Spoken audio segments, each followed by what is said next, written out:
Cuando se habla del Imperio Mongol, la mayoría de las personas piensa inmediatamente en la figura impone de Gengis Kan, el conquistador que creó el imperio terrestre más grande de la historia.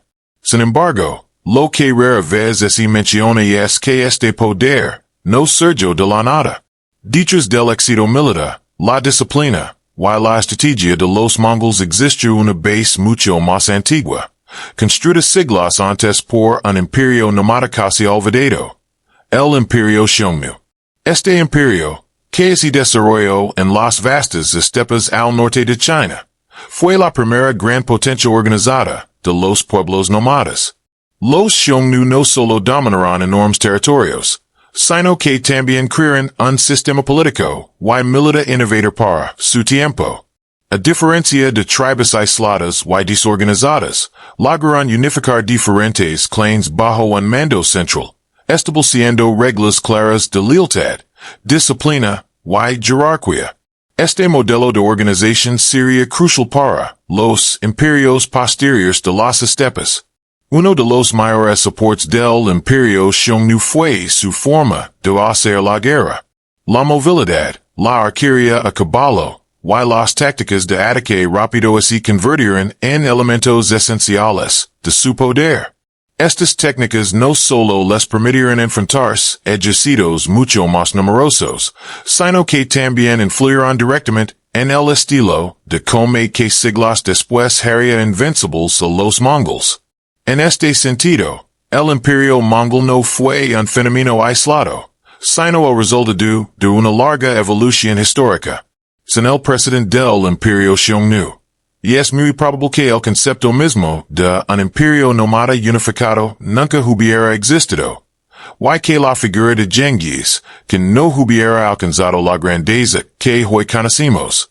El Imperio Xiongnu representa un punto de inflexión en la historia de las estepas de Asia, y que fue el primer intento exitoso de transformar un conjunto de tribus nómadas dispersas en un imperio verdaderamente organizado. Antes de su surgimiento, las estepas estaban habitadas por pequeños clans que sobrevivían gracias a la caza, el pastoreo, y la movilidad constante, sin una autoridad central ni una estructura política estable. Esta fragmentación limitaba su poder, y los hacía vulnerables frente a civilizaciones más organizadas, como China. Todo cambió alrededor del año 209 AC, cuando los Xiongnu comenzaron a consolidarse bajo un sistema de liderazgo centralizado. Este nuevo modelo político permitió coordinar grandes ejércitos, establecer normas comunes, y mantener el control sobre extensos territorios. Cada tribu conservaba cierta autonomía interna, pero todas reconocen la autoridad suprema del líder del imperio, lo que garantizaba unidad y disciplina. Esta estructura fue una innovación clave para los pueblos nómadas, y marcó el nacimiento del primer imperio organizado del norte de Asia. Además de su organización política, el Imperio Xiongnu desarrolló una administración militar eficiente. La disciplina, la obediencia y la estrategia colectiva reemplazaron a los enfrentamientos desordenados entre clans. Gracias a esta organización, los Xiongnu pudieron dominar rutas comerciales, controlar recursos clave, y ejercer presión constante sobre la frontera norte de China. Este modelo imperial sentó las bases para los futuros imperios de las estepas. Siglos después, los mongols adoptaron una estructura similar, demostrando que la verdadera fuerza de los pueblos nómadas no residía solo en su movilidad, sino en su capacidad para organizarse como un imperio unido y estratégico. Modi Chanyu es una de las figuras más importantes y, al mismo tiempo, menos reconocidas de la historia de las estepas asiáticas. Fue el quien transformó a los Xiongnu de un conjunto de tribus rivals en una fuerza imperial unificada, sentando las bases del poder nómada que siglos después alcanzarían su máximo esplendor con el Imperio Mongol.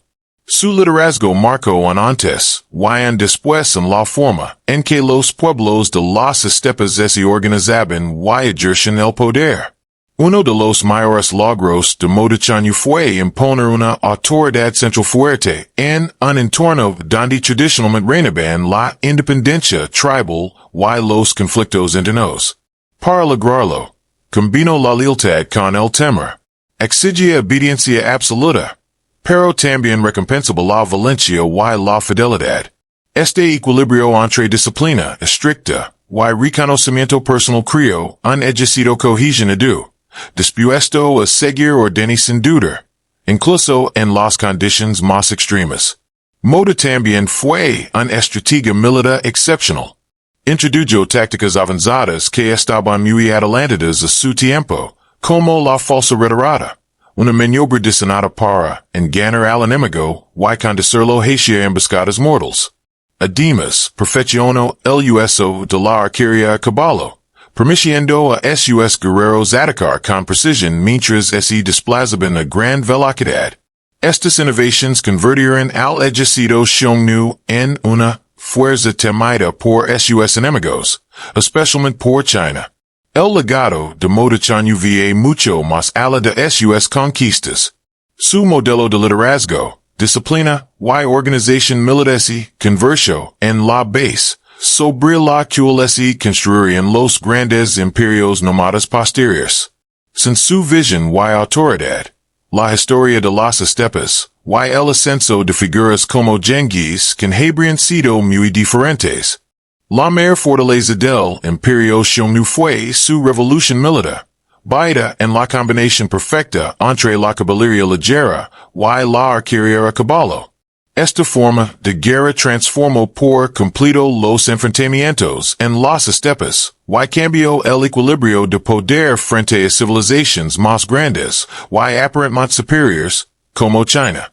Mientras los ejércitos sedentarios dependían de infantería pesada y formaciones rígidas, los Xiongnu desarrollaron un estilo de combate dinámico, veloz y extremadamente flexible. Desde temprana edad, los guerreros Xiongnu eran entrenados para montar a caballo con gran destreza. El caballo no era solo un medio de transporte, sino una extensión del propio guerrero. Esta conexión les permite moverse rápidamente por enormes distancias, atacar de forma inesperada, y retirarse antes de que el enemigo pudiera reaccionar. A esta movilidad se sumaba el dominio absoluto del arco compuesto, una arma ligera pero poderosa, ideal para disparar con precisión, incluso en pleno galope. La arquería a caballo permitía a los Xiongnu hostigar constantemente a sus enemigos sin entrar en combate directo. Lanzaban lluvias de flechas desde diferentes direcciones, debilitando la moral y la formación del adversario. Esta táctica resultaba especialmente efectiva contra ejércitos más lentos y pesados, que no podían adaptarse a un enemigo tan móvil. Además, los Xiongnu sabían provocar el terreno de las estepas, usando el espacio abierto a su favor. Esta revolución militar no solo aseguró la supremacía del Imperio Xiongnu en su época, sino que también se convirtió en el modelo de guerra que siglos después adoptarían los Mongoles. La combinación de caballería rápida y arquería a caballo fue la base del éxito del Imperio Mongol, demostrando que la innovación militar de los Xiongnu cambió la historia de la guerra en Asia. El éxito militar del Imperio Xiongnu no dependía únicamente de su velocidad o de su habilidad con el arco, sino también de un conjunto de tácticas avanzadas, y de una efectiva guerra psicológica que desmoralizaba a sus enemigos antes, incluso del enfrentamiento directo. Estas estrategias estaban diseñadas para confundir, desgastar y quebrar la voluntad del adversario, convirtiendo a los Xiongnu en un enemigo impredecible y tímido. Una de las tácticas más famosas era la falsa retirada. Los guerreros fingían huir del campo de batalla, dando la impresión de derrota o debilidad. Cuando el enemigo, confiado, rompía sus formaciones para perseguirlos, caía en emboscadas cuidadosamente preparadas. En cuestión de momentos, los Xiongnu rodeaban a sus oponentes, y los atacaban desde múltiples direcciones, causando el caos total. Esta estrategia fue utilizada repetidamente contra los ejércitos chinos, con resultados devastadores. Además, los Xiongnu empleaban ataques rápidos y sorpresivos, muchas veces durante la noche o en condiciones climáticas adversas. Aprovechaban la oscuridad, la niebla o las tormentas para atacar campamentos, destruir suministros, y retirarse antes de que el enemigo pudiera organizar una respuesta. Estas acciones no solo causaban daños materiales, sino que afectaban profundamente la moral de los ejércitos rivales. La guerra psicológica también incluía demostrar su poder de manera constante. Incursiones frecuentes, movimientos inesperados, y la fama de su ferocidad creaban un clima de miedo permanente en las fronteras chinas. Este temor obligó a China a optar por la diplomacia y el pago de tributos. Las tácticas Xiongnu se convirtieron así en un modelo de guerra inteligente que más tarde sería adoptado y perfeccionado por el Imperio Mongol. El conflicto entre el Imperio Xiongnu y China fue uno de los enfrentamientos más decisivos de la antigüedad en Asia, y desempeñó un papel clave en la formación de la política, la diplomacia y la estrategia militar de ambas civilizaciones. Para China, los Xiongnu no eran simples tribus nómadas, sino una amenaza constante y altamente organizada que desafiaba la seguridad de su frontera norte. Para los Xiongnu, China representaba una fuente de recursos, prestigio y poder político. En un inicio, los gobernantes chinos intentaron enfrentar a los Xiongnu mediante campañas militares directas. Sin embargo, estos intentos fracasaron repetidamente. Los ejércitos chinos, más numerosos pero lentos y rígidos, no podían competir con la movilidad, las tácticas de ataque rápido, y la arquería a caballo de los guerreros de las estepas. Las derrotas demostraron que la fuerza militar convencional no era suficiente para someter a los Xiongnu. Ante esta realidad, la dinastía Han optó por una estrategia diferente, la diplomacia. China comenzó a ofrecer tributos anuales, regalos lujosos e incluso matrimonios reales como parte de tratados de paz temporales. Esta política no solo buscaba evitar invasiones, sino también ganar tiempo para fortalecer sus defensas y reorganizar sus ejércitos. Para los Xiongnu, estos acuerdos confirmaban su superioridad política y militar, y que lograban beneficios sin necesidad de guerras constantes. Este conflicto fue mucho más que una serie de batallas. Definió una relación compleja de guerra, negociación y equilibrio de poder que duró siglos. Además, sirvió como modelo para futuros imperios de las estepas, incluidos los Mongoles, que aprenderían a combinar la presión militar con la diplomacia para expandir y mantener su dominio sobre China y otras regiones. La fortaleza del Imperio Xiongnu no se basaba únicamente en su poder militar, sino también en una estructura social altamente disciplinada y adaptada a las duras condiciones de las estepas. La vida cotidiana de los Xiongnu estaba profundamente ligada a la supervivencia, la movilidad y la preparación constante para la guerra. Desde edades muy tempranas, los niños aprendían a montar a caballo, cazar y manejar el arco, habilidades esenciales tanto para la vida diaria como para el come. La familia y la tribu eran el núcleo de la sociedad Xiongnu. Cada clan tenía su propio líder, pero todos respondían a una autoridad central, lo que garantizaba unidad y orden. La lealtad era un valor fundamental, y se reforzaba mediante un sistema claro de recompensas y castigos. Quienes demostraban valencia, obediencia y éxito en la guerra recibían prestigio y beneficios, mientras que la desobediencia era castigada con severidad. Este sistema mantenía una disciplina interna sólida y reducía los conflictos internos. Las mujeres desempeñaban un papel crucial dentro de la sociedad Xiongnu. Además de encargarse de la gestión del hogar y los recursos, en muchos casos apoyaban la logística del ejército y contribuían a mantener la cohesión social. Las viviendas nómadas, conocidas como yurtas, permitían a las tribus desplazarse rápidamente según las estaciones y las necesidades militares, sin per organización y estabilidad. La vida en las estepas era dura, marcada por inviernos severos y recursos limitados. Sin embargo, estas condiciones fortalecieron el carácter de los Xiongnu, convirtiéndolos en una sociedad resiliente y altamente eficiente. Esta disciplina social y organización interna fueron fundamentals para mantener un imperio unido y preparado, y serviron como modelo para el Imperio Mongol siglos después.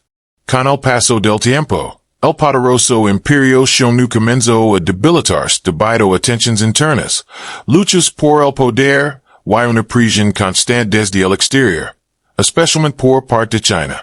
Estas circunstancias llevaron a una división decisiva del imperio en dos grandes grupos, los Xiongnu del norte y los Xiongnu del sur.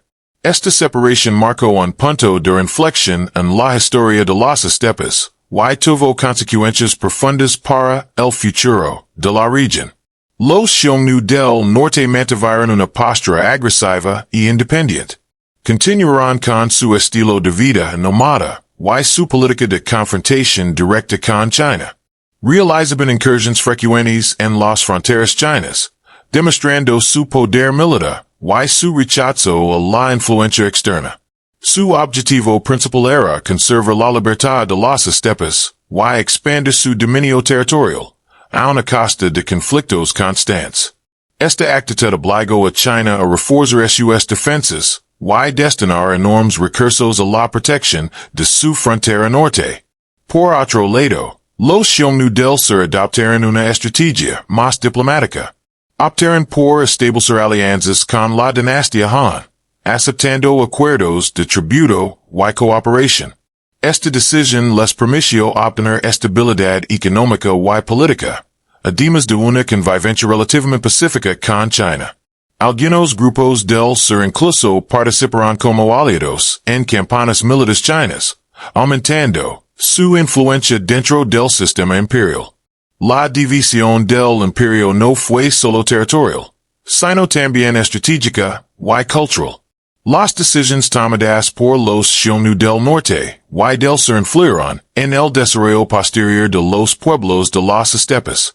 Este proceso de fragmentación preparó el escenario para nuevas migraciones, conflictos y, eventualmente, el surgimiento de futuros imperios como el Mongol. La importancia histórica del Imperio Xiongnu no se limita a su propio tiempo, sino que se extiende su profunda influencia sobre los pueblos que surgieron después en las estepas de Asia. Entre todos ellos, el caso más destacado es el de los Mongols. Gengis Kan fundó el Imperio Mongol muchos siglos después. Gran parte de su sistema militar, político y social tuvo sus raíces en el modelo creado por los Xiongnu. Las tácticas de guerra desarrolladas por los Xiongnu, como la arquería a caballo, la movilidad extrema y las emboscadas estratégicas, fueron heredadas y perfeccionadas por los Mongols. El uso disciplinado de la caballería ligera, la coordinación entre tribus, y la obediencia a un mando central reflejan claramente la influencia del antiguo imperio nómada. Incluso la idea de una confederación tribal unida bajo un líder supremo tiene un claro antecedente en la estructura Xiongnu. Además de los Mongols, algunos historiadores sostienen que otros pueblos, como los Hunos que más tarde avanzaron hacia Asia Central y Europa, pudieron haber tenido conexiones directas o indirectas con los Xiongnu. Los patrones de migración, el estilo de guerra, y ciertas similitudes culturales sugieren que el legado Xiongnu se expandió mucho más allá de las fronteras de Asia Oriental. La influencia del Imperio Xiongnu también se manifestó en la diplomacia y la gobernanza. El equilibrio entre fuerza militar y negociación, así como la integración de tribus diversas en una sola entidad política, se convirtió en un modelo para futuros imperios de las estepas. En este sentido, los Xiongnu actuaron como un puente histórico entre las sociedades tribales primitivas y los grandes imperios nómadas que cambiarían el curso de la historia mundial. El legado del Imperio Xiongnu va mucho más allá de sus conquistas militares inmediatas. Su verdadero impacto reside en cómo sentó las bases para la formación de futuros imperios nómadas, especialmente el Imperio Mongol de Gengis Kan, la disciplina, la organización militar, la arquería a caballo, y la capacidad de unificar tribes dispersas fueron innovations que transformaron la vida en las estepas, y definieron la estrategia de guerra durante siglos. Sin estos avances, y es probable que la historia de Asia, y del mundo hubiera sido completamente diferente. Si los Xiongnu no hubieran logrado unificar a las tribes, y establecer un sistema de gobierno centralizado, las estepas habrían permanecido fragmentadas. Esto habría hecho que el posterior ascenso de los Mongols fuera mucho más difícil o incluso imposible.